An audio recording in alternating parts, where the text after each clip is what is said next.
2008 में जब पूरी मार्केट क्रैश हो रही थी, बैंक्स फेल हो रहे थे और गवर्नमेंट बेल आउट कर रही थी, उस टाइम पे एक नाम आया, सतोशी नाकामोटो, जिन्होंने पूरी फाइनेंशियल सिस्टम को हिलाकर रख दिया सिर्फ एक मेल के थ्रू। मेल में था bitcoin, a peer to peer electronic cash system, 9 pages का व्हाइट पेपर जो पूरी दुनिया ने पहले कभी नहीं देखा था और उसके बारे में पहले कभी नहीं सुना था। शायद आप में से कुछ लोगों को व्हाइट पेपर के बारे में नहीं पता होगा, तो चलो फटाफट समझते हैं कि आखिर क्रिप्टो करेंसी क्या है और व्हाइट पेपर भी क्या है। क्योंकि ये दोनों ही टर्म्स एक दूसरे से लिंक हैं, इसलिए आपको इन दोनों को समझना थोड़ा सा जरूरी है। स्टोरी में थोड़ा सा सेटबैक लेते हैं और आते हैं क्रिप्टो करेंसीज के ऊपर। क्रिप्टो करेंसीज जो कि एक डिजिटल एसेट हैं और ये क्रिप्टोग्राफी के थ्रू सिक्योर होती हैं। इसका सबसे बड़ा प्लस पॉइंट है डिसेंट्रलाइजेशन, मतलब ये किसी के द्वारा कंट्रोल नहीं होती और इसे कोई भी कंट्रोल नहीं कर सकता, but at the same time ये सिक्योर है। मतलब हमें और आपको अगर कोई भी इंफॉर्मेशन जाननी है तो आप हर एक ब्लॉक के थ्रू जान सकते हो। अब आई होप कि थोड़ा क्रिप्टो करेंसी के बारे में तो पता ही चल गया होगा। फटाफट आपको व्हाइट पेपर के बारे में भी बताते हैं। सिंपली व्हाइट पेपर एक प्रोटोकॉल है जो आपको बताता है कि आखिर उस कॉइन का काम क्या है और वो कैसे आने वाले टाइम में अपने फंडामेंटल्स को फॉलो करने वाला है। इसे एक छोटे से एग्जांपल से अगर समझोगे तो जैसे आईपीओ से आने से पहले स्टॉक्स का एक आरएचपी और डीआरएचपी रिपोर्ट होता है, जिसमें वो सारी चीजें एक्सप्लेन करता है कि कंपनी करती क्या है, कंपनी के फंडामेंटल्स क्या है और फ्यूचर का गोल क्या है।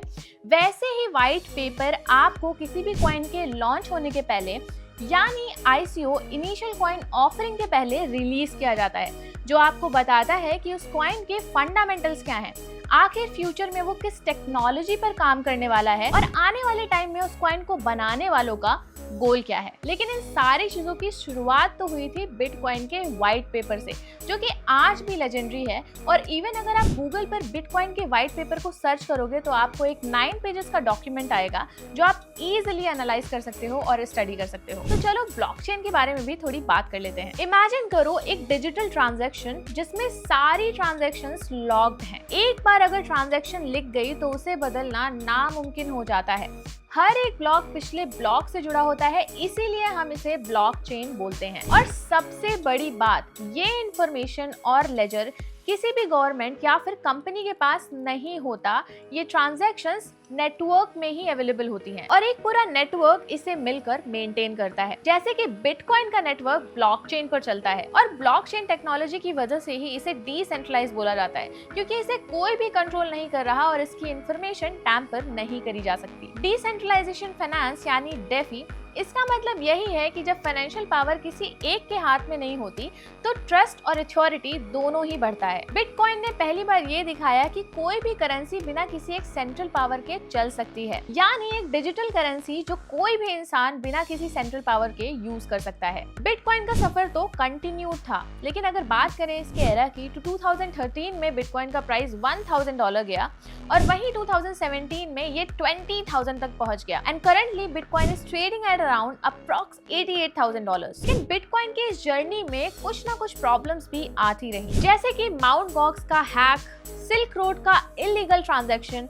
और कुछ ट्रांजैक्शंस और फीस की दिक्कतें। और इन सारी चीजों की वजह से बिटकॉइन का नेटवर्क थोड़ा स्लो हो गया। तब आया SegWit upgrade and lightning network, जिससे ट्रांजैक्शंस और भी फास्ट हो गए। लेकिन अब ये सारा कुछ था क्या, ये हम किसी और वीडियो में समझेंगे। आज फोकस करते हैं बिटकॉइन की हिस्ट्री पर। बिटकॉइन को आज काफी सारे स्ट्रैटेजिस्ट गोल्ड की तरह भी कंपैरिजन करते हैं, लेकिन आखिर ऐसा करते क्यों हैं, चलो ये समझते हैं। जिसमें से नंबर 1 रीजन है कि गोल्ड भी स्कैरसिटी में अवेलेबल है और बिटकॉइन भी स्कैरसिटी में अवेलेबल है। क्या आप जानते हैं कि सिर्फ 21 मिलियन ही बिटकॉइन एग्जिस्ट करते हैं। नंबर 2, गोल्ड एक स्टोर ऑफ वैल्यू है और कहीं ना कहीं अब बिटकॉइन भी एक स्टोर ऑफ वैल्यू बनता जा रहा है। नंबर 3, काफी सारे इकोनॉमिस्ट और स्ट्रैटेजिस्ट का मानना है कि आने वाले 2 से 3 डिकेड में बिटकॉइन गोल्ड को सेंट्रल बैंक के रिजर्व से रिप्लेस कर सकता है ना ये बड़ी चीज। माइकल स्लेयर जो माइक्रो स्ट्रैटेजी के फाउंडर हैं, उनका कहना है कि बिटकॉइन एक सुपीरियर एसेट है, superior than gold. Larry Fink BlackRock के सीईओ, इनका कहना है कि bitcoin can revolutionise the financial system and can become next biggest asset. Even Donald Trump ने भी 2024 में बोला है कि I like bitcoin, it can give competition to US dollars. तो यार अगर अभी कंफ्यूज हो कि ये स्पेक्यूलेशन है तो आप पूरी तरीके से गलत हो। दुनिया भर के बड़े पावरफुल और बड़े फाउंडर्स का ये मानना है कि ये काफी बड़ा एसेट आने वाले टाइम में बन सकता है। वहीं 2021 में एल सैल्वाडोर ने बिटकॉइन को एक लीगल टेंडर बनाया और उसको एज अ करेंसी यूज करने लगे। आज नाइजीरिया और अर्जेंटीना जैसी कंपनी में लोग बिटकॉइन का यूज कर रहे हैं इन्फ्लेशन को बीट करने के लिए। काफी सारे इंस्टीट्यूशंस का ट्रस्ट बिल्डअप किया है। 2024 में बिटकॉइन का ETF आया और जिसमें काफी सारे मेजर इंस्टीट्यूशनल इन्वेस्टर्स ने इन्वेस्ट किया, जैसे कि black rock, greyscale and micro strategy, जो कि कहीं ना कहीं इन्वेस्टर्स में एक ट्रस्ट तो बिल्डअप करता ही है। और काफी सारे स्ट्रैटेजिस्ट का ये भी मानना है आने वाले एक डिकेड में बिटकॉइन $500,000 तक भी पहुंच सकता है। तो अगर अभी तक बिटकॉइन की रैली को कैप्चर नहीं किया है तो इट्स नॉट टू लेट। और साथ ही क्रिप्टो डेरिवेटिव्स की भी मार्केट बढ़ती जा रही है, जहां पे 2 ट्रिलियन से भी ज्यादा मंथली वॉल्यूम आ रहा है,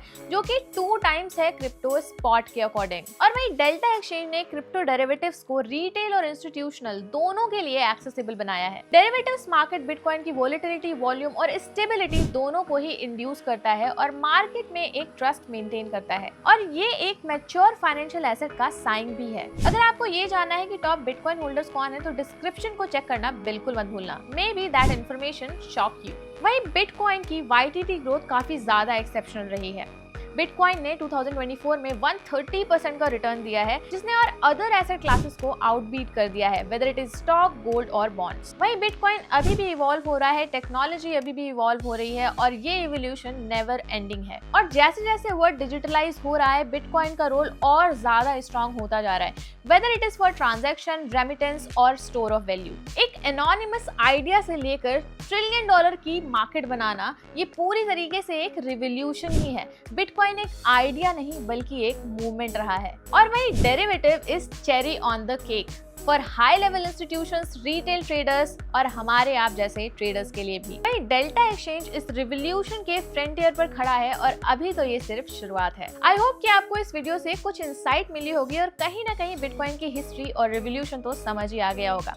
अगर वीडियो अच्छा लगा हो तो अपने फ्रेंड्स के साथ शेयर करना बिल्कुल मत भूलना। चैनल को फटाफट सब्सक्राइब कर लो और बेल नोटिफिकेशन ऑन कर लो ताकि ऐसी वीडियो आपसे मिस आउट ना हो जाए। Thanks for watching. मिलते हैं आपसे नेक्स्ट वीडियो में।